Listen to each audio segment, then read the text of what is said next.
வரக்கூடிய தேர்தலுடைய வாக்குறுதியா எடப்பாடி பழனிசாமி வந்து சொல்லியிருக்காரு. பெண்களுக்கு மாதம் 2000 ரூபாய் மகளிர் தொகையும், அதே போல ஆண்களுக்கு இலவச பேருந்தும் தருவோம் அப்படின்னு சொல்லி தேர்தல் வாக்குறுதியா எடப்பாடி பழனிசாமி சொல்லியிருக்காரு. இதை மக்கள் எப்படி பார்க்குறாங்க அப்படின்னு சொல்லி மக்கள்கிட்ட கேட்டு தெரிஞ்சுப்போம் வாங்க. கிட்ட ஏடிஎம்கே தோல்வி முகத்திலே இருக்குது. அவரை மக்கள் மதிக்கிறாங்களா இல்லையான்னு தெரியல. அதனால அவர் இதை இன்க்ரீஸ் பண்ணி இப்படியாவது நம்ம ஓட்டு வாங்கலாங்கிற ஐடியாவில் அவர் சொல்கிறாரு.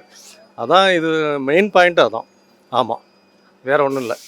அது 1000 இவங்க கொடுக்குறாங்களா, நம்ம 2000 அறிவிச்சிருவோம். ஓட்டு வருதோ இல்லையா அது அப்புறம் 2000 நம்ம கொடுத்துருவோம் அப்படின்ட்டு சொல்லியிருக்கிறார் மகளிருக்கு. ஆனால் இதே மாதிரி அவங்களும் செய்வாங்க, டிஎம்கேயும் செய்வாங்க. இது 1000 அவங்க 2500 கூட கொடுக்கலாம். அந்த மாதிரி ஒரு சான்சஸ் இருக்குது. ஆமாம், அப்படின்னா இது அப்படியே போய்கிட்டே இருக்கும். நம்ம தான் வரி, நம்மளுக்கு தான் சும்மா இருக்கும், மக்களுக்கு தான் சும்மா இருக்கும். அதனால் வேறு யாருக்கும் சும்மா இருக்காது, மக்களுக்கு தான் அது சும்மா இருக்கும். இருந்தாலும் அது இந்த மாதிரி தமிழ்நாட்டில் கொடுத்து பழகிட்டாங்க. அது இந்த மாதிரி அறிவிச்சோன்னா ஈஸியாக வந்துடலான்னு நினைக்கிறாங்க. ஆனால் மக்கள் ஒரு கணிப்பு பண்ணுவாங்க. எப்போவுமே எது பெஸ்ட்டுன்னு பார்ப்பாங்க. அதான் ஒன்று. ஆமாம், பெஸ்ட்டுங்கும் போது இப்போ உள்ள கவர்மெண்ட்டு பெஸ்ட்டாக இருக்குது. ஆமாம், அவ்வளோதான். இதே எடப்பாடி தான் வந்துக்கிட்டு திமுக ஆட்சியில் மகளிருக்கு உதவி கொடுத்தது 5 லட்சம் கோடி இதாகிடுச்சு அப்படின்னு சொன்னார். இப்போ அவர் தேர்தல் வாக்குறுதி கொடுத்துருக்காரு. இது எப்படி சாத்தியப்படும் அப்படின்னு. அப்போ அது திமுககாரங்க கேட்கும்போது இது எப்படி சாத்தியப்படும், அது காலையில் நான் நியூஸில் பார்த்தேன். அதில் அவர் என்ன சொல்கிறாரு, அது எங்கள்கிட்ட ஒரு திறமை இருக்குது, அவங்கள்ட்ட அந்த திறமை இல்லை அப்படின்னு அவர் சொல்ல வர்றார். அது என்ன திறமைன்னு அவருக்கு தான் தெரியும், அவர் இது பண்ணாருன்னா. ஆனால் இதில் பாதிக்கப்படுறது யாருனாக்கா பொதுமக்கள் தான். இப்போ திமுக அரசு 5 லட்சம் கோடி கடன் வச்சுருக்குனாக்கா இவர் வந்தார்னா 10 லட்சம் கோடி கண்டிப்பாக ஆகும். அதில் எந்த ஒரு மாற்று கருத்தும் கிடையாது. எப்படிங்க சாத்தியப்படும்? வேலைவாசி உயர்வு, வேலையில்லா இது, இந்த மாதிரி பலதரப்பட்ட விதத்தில் நீங்கள் இலவசங்களில் வாக்குகளாக நீங்கள் அறிவிச்சிங்கனாக்கா அப்போ நீங்கள் இது எப்படி எடுப்பீங்க? மறுபடியும் மேலும் உயரும் உங்களுக்கு. தண்ணி வரி, வீட்டு தர வரி எல்லாமே ஏறும் உங்களுக்கு. இதில் ஒரு ஆண்களுக்கு வேறு இலவச பேருந்து அறிவிச்சிருக்காரு. இப்போ இவர் அறிவிச்சிருக்காரு. அடுத்து திமுக இன்னும் தேர்தல் வாக்குறுதி அறிவிக்கல. அவங்க என்ன அறிவிக்காங்கன்னு தெரியல. இப்படி தான் இருக்குது. இந்த மாதிரி அதெல்லாம் ஒரு அரசியலுடைய ஆதாயம் தான். மக்களும் வாங்கி பழகிட்டாங்க. புரியுதுங்களா உங்களுக்கு? மக்களையும் நிறையா இது இருக்குது. அவங்க என்றைக்கு இலவசத்தை என்றைக்கு அவங்க மறக்கிறாங்களோ அப்போ தான் நல்லா. இது எப்படி பார்க்குறேன்றதை விட அவர் அறிவிக்கிறதுக்கு முன்னாடி முதலாளிகிட்ட கேட்டாரான்னு சொல்லி முதல்ல அவரை கேட்கணும். அவங்க முதலாளிகள்கிட்ட கேட்டாரான்னு. அவங்க முதலாளிகள் அமித்ஷாஜி, மோடிஜி அவங்களுக்கெல்லாம் கேட்டாரான்னு சொல்லி பண்ணணும். இவர் தான் சொன்னார் 5 லட்சம் கோடி ரூபா கடனை வாங்கியிருக்காங்க ஆளுங்கட்சி அப்படின்னு சொல்லிட்டு. இப்போ இவர் எப்படி அந்த பணத்தை கடன் வாங்காமல் கொடுக்க முடியாது? ஒன்று. ரெண்டாவது, கூட்டணியில் முடிவு பண்ணாமல் இவர் தன்னிச்சா அறிவிச்சாரா என்னன்னு தெரியல. 2000 ரூபா ஏழை மக்களுக்கு போனால் அது வரவேற்கிறது தான். ஒட்டுமொத்த செக்ரட்டரியேட்டில் வேலை செய்கிற பெண்களும் கார்டு வச்சு அந்த காசை வாங்கத்தான் செய்கிறாங்க. பேங்கில் வேலை செய்கிற பெண்களும் வாங்கத்தான் செய்கிறாங்க. மகளிர் உரிமை தொகை என்பது அது எல்லாருக்கும் உரிமை தொகையாயிருச்சு. அதை விமர்சனம் பண்ணுறதும் ரொம்ப தப்பு தான். இருந்தாலும் சொல்கிறேன், அது சேர வேண்டிய நியாயமான ஆளுகளுக்கு 1000 2000 இவங்க அறிவிக்கிற பணம் போனால் சந்தோஷப்படலாம். ரெண்டாவது இந்த இலவசங்களே கொடுத்துக்கிட்டு இருந்தால் அப்போ இவங்க என்ன தான் சொல்ல வராங்க? கடைசியாக பஸ்ஸு இலவசன்ட்டாங்க, ஆண்களுக்கும் நான் ஆட்சிக்கு வந்தால் இலவசம் தான். அடுத்து 26 முடிஞ்சு 31 எலெக்ஷனில் வீட்டில் நீங்கள் சோறாக்கிட்டு உட்காந்து துணி துவச்சி போட்டால் போதும், யாரும் வேலைக்கு போக தேவையில்ல, மொத்த பணம் நாங்களே கொடுத்துறோன்னு சொல்லுவாங்களா? அப்புறம் 36 எலெக்ஷனில் நாங்களே துணியை துவச்சி தரோம், சோறாக்கி தரோன்னு சொல்லுவாங்களா இவங்க? இது ரொம்ப அசிங்கமான விஷயம். அது சும்மா 1000 தரேன், 2000 தரேன், 5000 தரேன்றது நியாயமாக பார்த்தா ஒரு பாதுகாக்கப்பட்ட குடிநீர் கிடையாது. அந்த அளவுக்கு சொல்கிற அளவுக்கு இல்லை. தண்ணீர் வருது, அது பாதுகாக்கப்பட்ட நீரா? கஷ்டம்தான். ஒழுங்காக ஓடுற பஸ்ஸே கிடையாது. இப்போது இந்த இருக்க பஸ் ஸ்டாண்டு 9 மணிக்கு மேலேயே கட் சர்வீஸ் போட்டு போகுது. அது நியாயமாக 10 மணி வரையும் மக்கள்லாம் போகிற அளவுக்கு அது எங்கே போய் சேரணுமோ அங்கே போய் சேர அளவுக்கு பஸ்ஸு கிடையாது. இந்த பஸ்ஸுகளை ஒழுங்காக விடுவோம்னு சொல்லி இவங்க வாக்குறுதி கொடுத்து அதை நிறைவேற்றினாவே பெரும் சந்தோஷப்படுவோம். இலவசம்லாம் தேவையில்லை. பஸ்ஸு கரெக்டான நேரத்தில் சரியாக பஸ்ஸு போகாத இடங்களுக்கெல்லாம் புது ரூட்லலாம் பஸ்ஸு விட்டு மக்களுக்கு வந்து சிரமத்தை குறைச்சாங்கன்னா சந்தோஷப்படுறோம். மேலும் வந்து இந்த இலவசங்கள் மூலயமாலாம் வந்து ஏற்றுக்கொள்ளப்படாது. மக்கள் வந்து ஓரளவுக்கு ஆசையும் இருந்தாலும் கொஞ்சம் அலர்ட்டாகவே இருக்கிறாங்க. இந்த கருத்துக்கடி படி பார்த்தா வந்து பார்த்தீங்கன்னா ஏற்கனவே திமுக வந்து கொடுத்து தான் இருக்காங்க.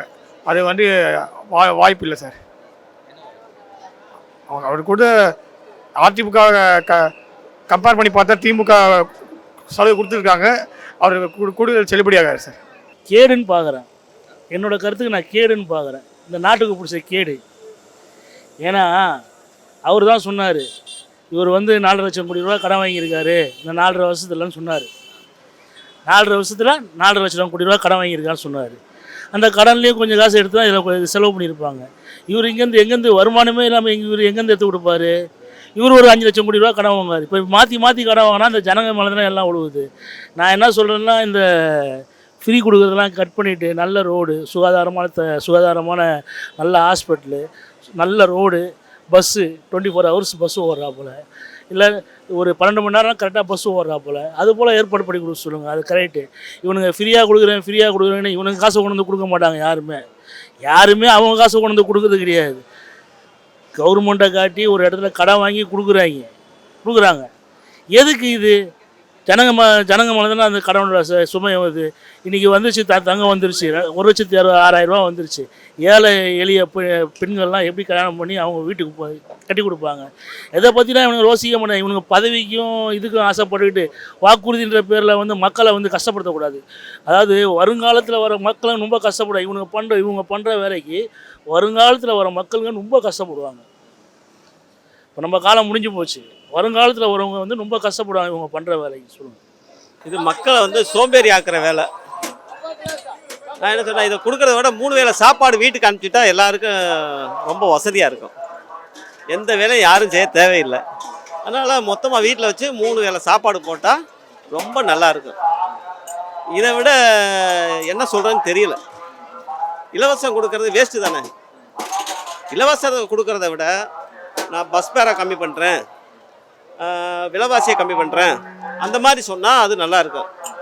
இலவசம்னு போனால் கடைசியில் நம்ம தலையில் தானே வரும். அது உண்மை தானே, நம்ம தலையில் தான் வரும். அதனால் 3 வேளை சாப்பாடு ஃப்ரீயாக போடுறேன்னு சொல்லிட்டு போயிடலாம். அப்போ யாருமே வேலைக்கு போக வேண்டிய வேலையே கிடையாது. அதான் நமக்கு தெரிஞ்சதை சொல்கிறோம். எல்லாம் டிஎம்கே என்ன சொல்லுதோ அதை வந்துட்டு இவங்களும் ஃபாலோ பண்ணுறாங்க. அதை ஜனங்க வந்துட்டு கொஞ்சம் யோசிக்கணும். ஏற்கனவே வந்துட்டு 10 லட்சம் கோடி ரூபாய்க்கு பக்கம் வந்துட்டு கடனில் இருக்குது நாடு. இல்லை 10 லட்சம் கோடி ரூபா வந்துட்டு கடனில் இருக்குது. தொழிலாளர்கள் பலரும் வந்துட்டு போராடுறாங்க.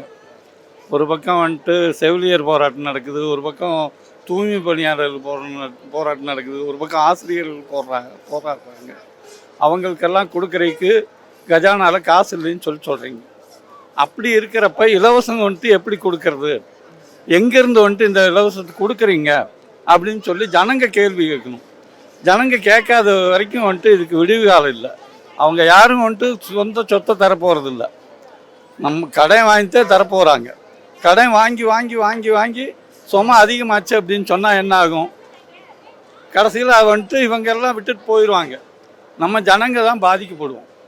இப்போ ஒரு ஆட்சிக்கு வந்து ஒரு 3 மாதத்தில் வந்துட்டு எது விலை கூட்டணுமோ எல்லாத்தையும் கூட்டுவாங்க. எலக்ட்ரிக் பில் இப்போ எப்படி இருக்குதோ இதை விட டபுள் மடங்கு ஆகும். நம்மள்கிட்டருந்து பிடுங்கித்தான் தர்றாங்க அப்படிங்கிறத பற்றி ஜனங்க சிந்திக்கிறது இல்லை.